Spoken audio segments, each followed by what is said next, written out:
അമ്മ എന്നാ പോയിട്ട് വരാം.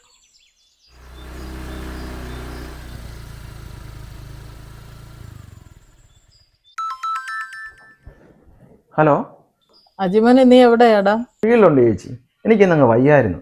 ഓ, അതുകൊണ്ട് നീ ഇന്ന് പോയില്ലല്ലേ? പോയില്ല ചേച്ചി. എന്തിയെ പ്രിയം പിള്ളേരും? അവളും പിള്ളേരും ഇവിടെ ഉണ്ട്. ഓ, നിനക്ക് പിന്നെ കളിപ്പിച്ചിരിക്കാൻ പിള്ളേരും ഒക്കെ ഉള്ളത് കൊണ്ട് ഒരു നേരം പോക്കുണ്ടല്ലോ. ഓ, എന്തോ നേരം പോകെ ചേച്ചി. എന്തിയെ ശ്രീജേഷും വേണം? അവര് ഹോസ്പിറ്റലിൽ പോയി.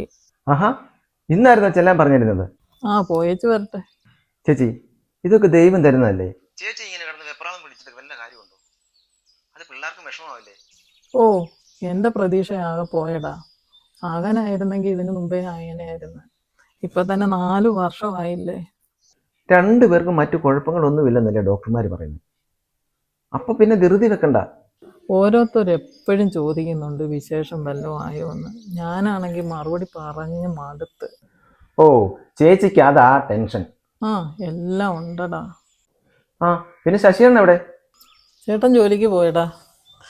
അയ്യോ, മീൻ കൊണ്ടുവച്ചിരിക്കുന്നു, ഇനി ഇതെല്ലാം വെട്ടണം. ശരിയടാ, പ്രിയോടെ തിരക്കിയെന്ന് പറഞ്ഞേരെ. ആ ശരി ശരി, നടക്കട്ടെ.